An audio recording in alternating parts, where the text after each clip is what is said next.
ओह, संदेह के सब पर्दे उठ गए भागुरायण। अब हमें मालूम हो गया कि राक्षस सचमुच किसी राक्षस से भी बढ़कर धूर्त है।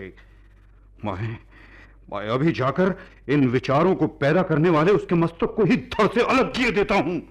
कुमार को इतनी शीघ्रता शोभा नहीं देती। इस प्रकार से तो खेल बीच में ही गड़बड़ हो जाएगा और हो सकता है कि हमें निराश भी होना पड़े। आप तनिक शांति रखिए और मैं जैसा कहता हूं करते जाइए। मुझे मत रोको भागुरायण। अपने पिता के हत्यारे को मैं एक क्षण भी जीवन की सांस लेते नहीं देख सकता। भावुकता से लाभ नहीं होगा कुमार, थोड़ा बुद्धि से काम लेना होगा। अच्छी बात है, तुम कहते हो तो। मुझे छोड़ दो, छोड़ दो मुझे। मैं कह रहा हूं मुझे छोड़ दो। मैं अमात्य राक्षस का सेवक हूं। मैं एक आवश्यक कार्य से जा रहा हूं, मुझे देर हो जाएगी। छोड़ो मुझे, छोड़ो, छोड़ो मुझे। चुप रहो, बिना आज्ञा पत्र लिए तुम कहां जाते हो? अमात्य राक्षस के एक आवश्यक कार्य से। कौन सा कार्य? वो व्यक्तिगत कार्य है महाराज। क्या तुम्हें पता नहीं कि कोई भी बिना आज्ञा पत्र के नगर में नहीं जा सकता, चाहे वो स्वयं राक्षस ही क्यों न हो? मेरे पास आज्ञा पत्र है। किसका? अमात्य राक्षस का। अमात्य राक्षस आज्ञा पत्र देने का अधिकारी नहीं है। सैनिक, इसके पास से कोई वस्तु मिली है? जी हां, इसके पास ये पोटली और ये पत्र मिला है। पत्र? कैसा पत्र? दिखाओ। जी ये लीजिए। कहीं से कोई किसी को सूचित करता है कि सारा कार्य ठीक हुआ। हमारे प्रतिपक्षी के हटने से हम प्रसन्न हैं। वर्तमान आश्रय दाता का विनाश निश्चित है और हम स्वामी की प्रीति संपादित करने को तत्पर हैं। वर्तमान मित्र के मित्र इस बात पर राजी हैं कि यदि कुछ को उसका कोष, कुछ को हाथी और कुछ को राज्य दे दिया जाए तो वो संतुष्ट हो जाएंगे। सत्यनिष्ठ अपना वचन नहीं भूलते। हम जो कुछ भेज रहे हैं उसे प्रीति का चिन्ह समझें। बाकी समाचार हितैषी सिद्धार्थक से जान लें। इसका आशय क्या हो सकता है भागुरायण? कुमार, तनिक ठहरो। तो तुम्हारा नाम सिद्धार्थक है? क्यों? जी। ये पत्र किसका लिखा है? मैं नहीं जानता आर्य। झूठ कहते हो। तुम्हें कहने के लिए क्या कहा गया है? जी कुछ भी नहीं। ये पत्र किसके पास ले जा रहे थे? बोलो बोलो। सैनिकों, इसको पीटो और जब तक ये बता न दे पीटते रहो।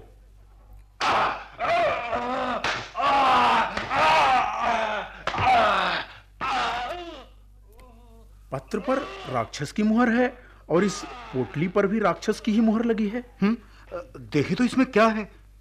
ओहो, इसमें तो आभूषण है। आभूषण?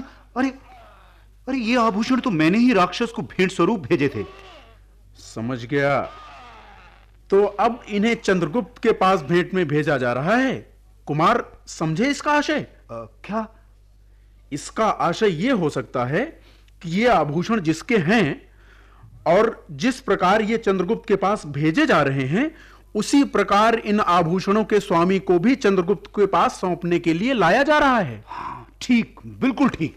शाबाश भागुरायण, तुम्हारा अनुमान बिल्कुल उचित लगता है। मैं इस राक्षस का सर कुचल कर रख दूंगा। और अब पत्र का आशय भी मेरी समझ में आ गया है। ओ धूर्त ने हमारे मित्र राजाओं के साथ भी गुप्त संधि की है। कुछ मेरा धन, कुछ मेरे हाथी और कुछ मेरा राज्य चाहते हैं। अरे दुष्ट राक्षस, ठीक समय पर तेरा सारा षड्यंत्र मुझे मालूम हो गया। ठहर जा, अब तू मेरे हाथों से नहीं बच सकता।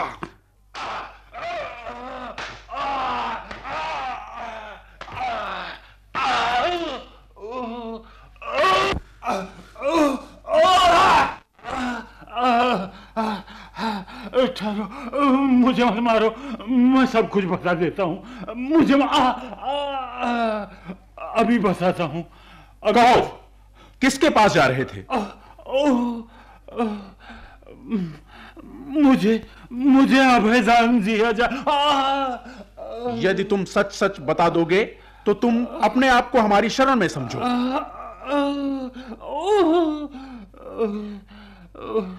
मैं सच सच कहता हूँ, सच सच कहता हूँ, अमात्य राक्षस मुझे सम्राट चंद्रगुप्त के पास भेज रहे थे।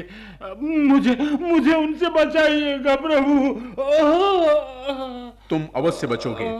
हाँ तो कहो, अमात्य ने चंद्रगुप्त को क्या समाचार देने को कहा था? सच सच कहो। सच ही कहूंगा महाराज।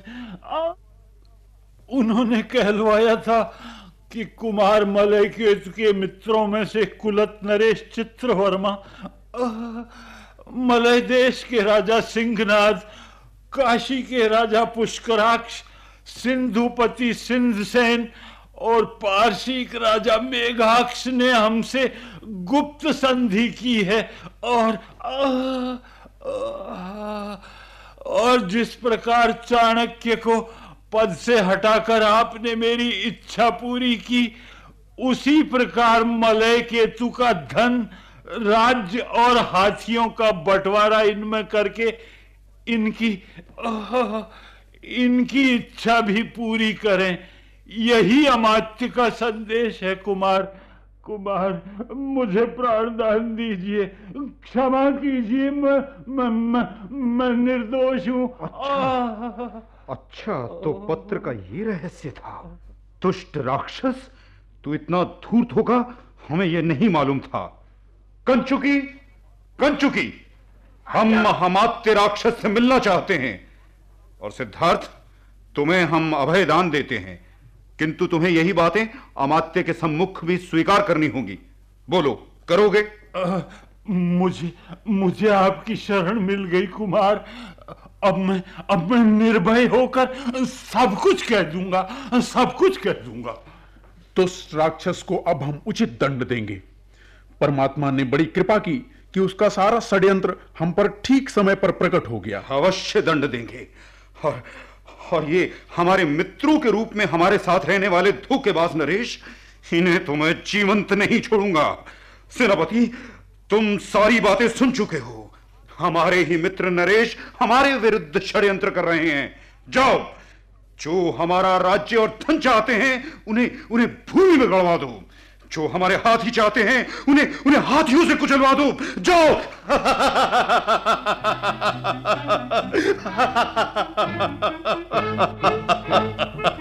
राक्षस, अब तेरे भीषण मुख पर से रहस्य का पर्दा उठ चुका है। अब तुम्हें हम नहीं छोड़ेंगे, कभी नहीं।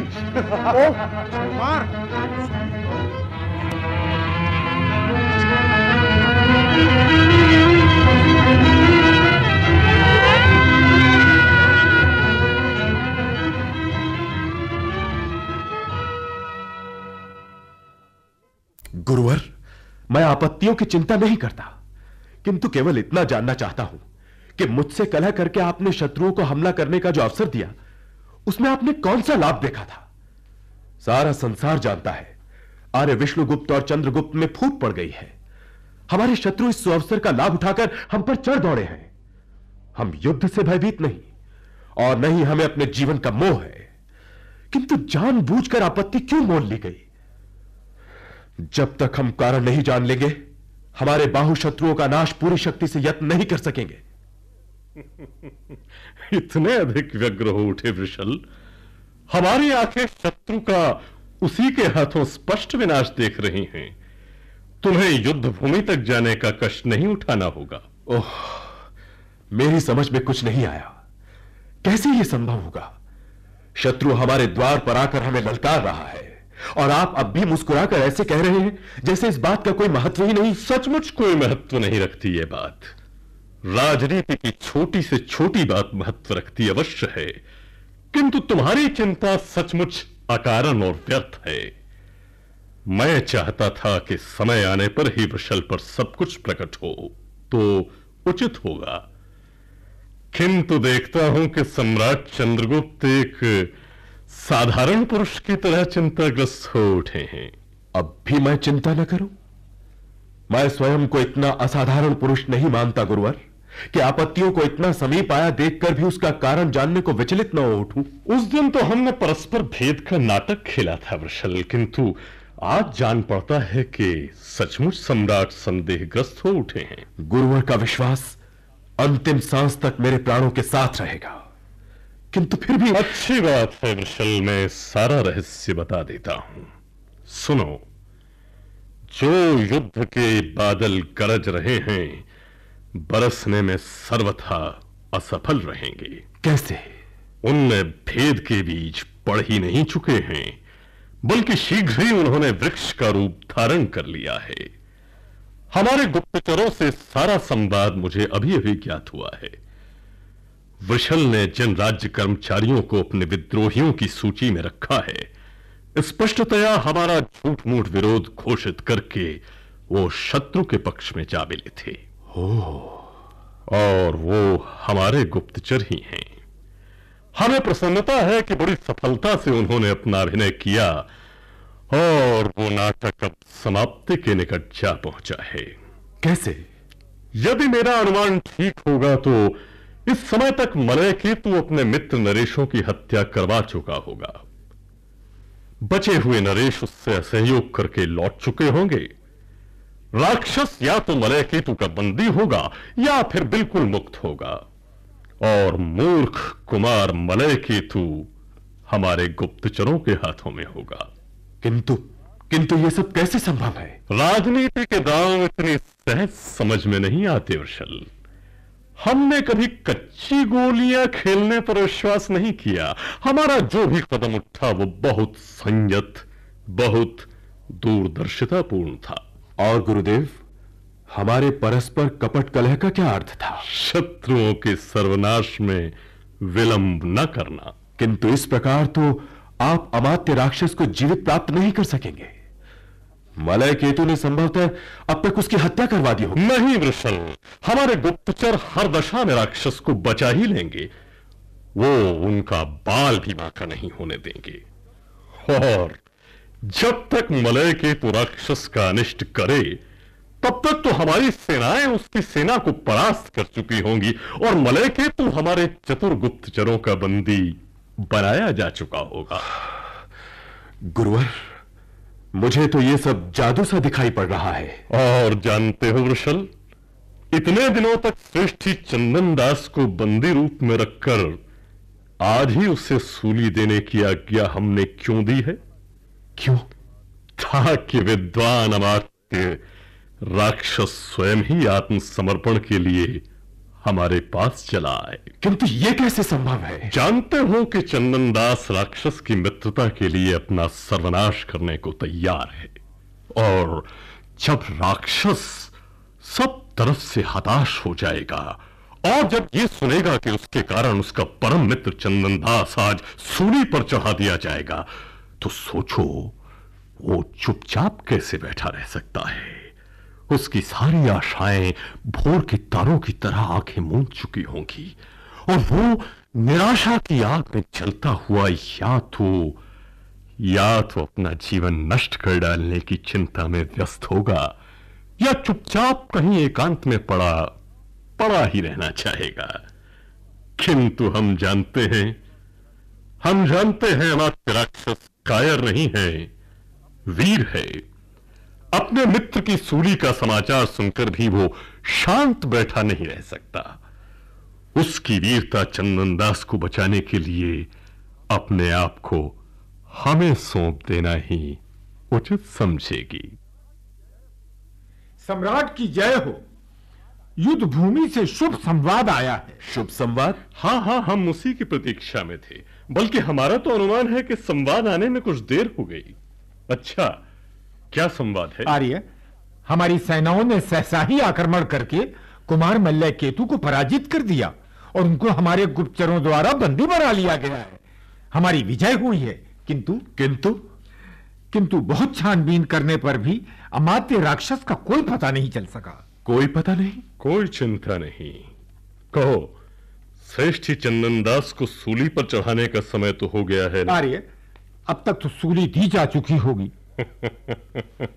तब तो अमात्य राक्षस की पराजय का क्षोभ और श्रेष्ठी चंदनदास के जीवन का मोह उन्हें पाटलिपुत्र प्रासाद के प्रमुख द्वार पर लाकर शीघ्र ही खड़ा कर देगा।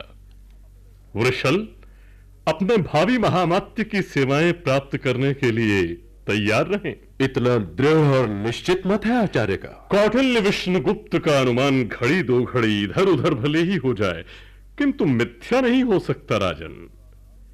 वृषल प्रासाद के प्रमुख द्वार पर चलकर स्वयं देख सकते हैं। सच? हम उत्सुक हैं गुरुदेव। तो फिर थोड़ी ही देर बाद सम्राट प्रमुख द्वार पर अमात्य राक्षस के स्वागत के लिए अवश्य पधारें। हम भी आते हैं। जो आज्ञा गुरुदेव।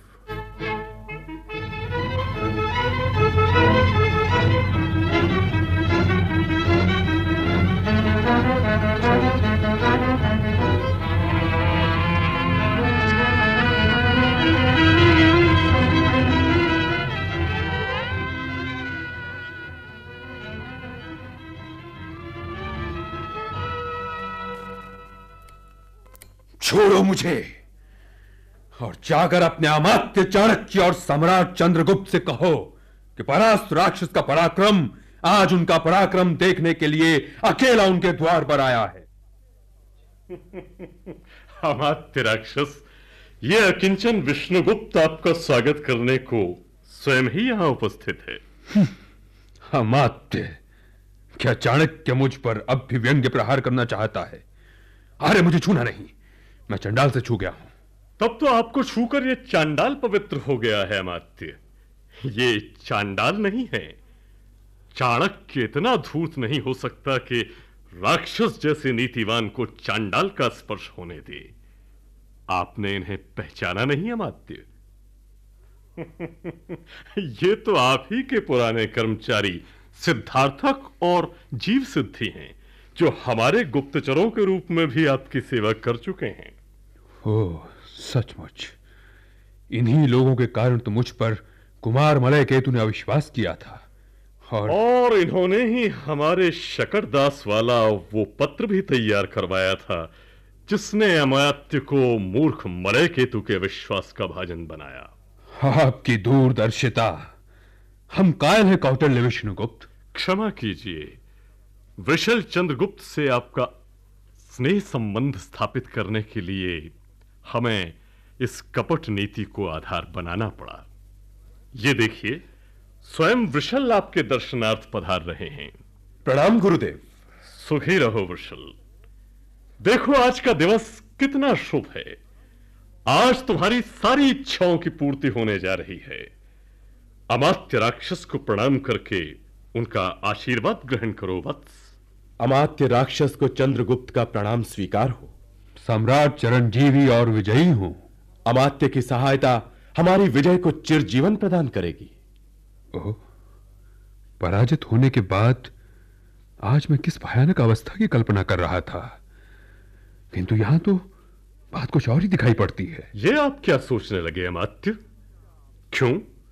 क्या आप श्रेष्ठी चंदनदास का जीवन दान नहीं चाहते? विष्णुगुप्त, इसमें भी कुछ संदेह हो सकता है। मैं अपने प्राण देकर भी अपने इस परम मित्र को बचाना चाहता हूं। आर्य, मुझे बंदी बना लो, मुझे सूली पर चढ़ा दो, किंतु उसे मुक्त कर दो। संदेह? हमें आपके पुरुषार्थ पर कभी संदेह नहीं रहा अमात्य, किंतु हमें एक संदेह अवश्य है। कैसा संदेह? अमात्य ने अब तक राजा पर अनुग्रह नहीं किया। आपका तात्पर्य? हमारा तात्पर्य तो दिवस के प्रकाश के समान स्पष्ट है अमात्य। हम चाहते हैं कि यदि आप सचमुच चंदनदास के प्राण बचाना चाहते हैं तो वृषल चंद्रगुप्त के महामात्य बनना स्वीकार कर लें। ओह, ये कैसी चाल है विष्णुगुप्त। मैं इस पद के अयोग्य हूं, विशेषतः जबकि आप जैसा विद्वान इस पद की शोभा बढ़ा रहा हो। हम योग्य हैं और आप अयोग्य। अपने स्वामी के लिए इतने कष्ट सहन करने वाले के मुख से ये शब्द शोभा नहीं देते अमात्य। यदि आप चंदनदास की मुक्ति चाहते हैं तो हमारी बात स्वीकार कर लें। आपने मुझे बड़े धर्म संकट में डाल दिया है कौटिल्य। मैं विवश हूं विष्णुगुप्त। अपने मित्रों के लिए मैं सब कुछ करने को तैयार हूं। वृषल, तुम्हारे सौभाग्य का सूर्य सचमुच अब संपूर्ण तेज के साथ उदित हो गया है। अमात्य राक्षस ने तुम पर अनुग्रह कर दिया। हम तुम्हें बधाई देते हैं वृषल। अब बंदी चंदनदास की मुक्ति की आज्ञा प्रदान करो वत्स। अवश्य गुरुदेव। सम्राट की जय हो। वीरवर भागु रायन भद्र भट्ट आदि कुमार मल्ल केतु को बंदी बनाकर महाराज के दर्शन को आए। सुंदर। अब अमात्य अपने पुराने मित्र के लिए स्वयं ही आज्ञा प्रदान करने की कृपा करें। ओह, मुझे कितना लज्जित करोगे विष्णुगुप्त। मैं क्या कहूं, आप तो जानते ही हैं कि मलय केतु मेरे मित्र पर्वतक का पुत्र है। ओ दुष्ट राक्षस, सचमुच तूने हमें धोखा दिया। ओ भयंकर नाग, हमारे साथ रहकर तूने हमें ही डस लिया। मूर्ख राज मलय केतु, अब तक तुम राक्षस जैसे सखा पर अविश्वास करते हो। परमात्मा ही तुम्हें मूर्खता के पंजों से मुक्त करे। तुम्हारे बंधन हमारी नीति का फल है। हम सब कुछ जानते हैं। राक्षस ने मिलकर हमारा गला काटा, हमारे पिताजी की हत्या की। हमें खेद है कि अब तक तुम अपनी मूर्खता से मुक्ति नहीं पा सके। अपने प्रधान अमात्य के विरुद्ध अब हम एक शब्द भी नहीं सुनना चाहेंगे। अमात्य, अब आज्ञा दीजिए। आप जानते ही हैं कि मलय केतु एक अवधि तक मेरा सखा रहा है। मेरा एक निवेदन है, मलय केतु को प्राणदान दिया जाए। निवेदन नहीं अमात्य, आज्ञा कहिए। कंचुकी, मलय केतु के बंधन खोल दिए जाएं और उन्हें सम्मान पूर्वक लाया जाए। जो आज्ञा सम्राट। और सुनो, अमात्य राक्षस ने अब मगध का महामंत्री पद ग्रहण करना स्वीकार कर लिया है। इस प्रसन्नता में श्रेष्ठी चंदन दास को भी महाराज ने मुक्त कर दिया है। राज्य में कौमुदी महोत्सव का आयोजन हो। वैतालिकों से कहो कि प्रभाती धुन सुनाकर केवल राजा ही को नहीं, समस्त राज्य को जगा दें। जो आज्ञा आर्य। और अमात्य राक्षस, एक लंबी अवधि के पश्चात आज हमारी प्रतिज्ञा पूर्ण हुई है।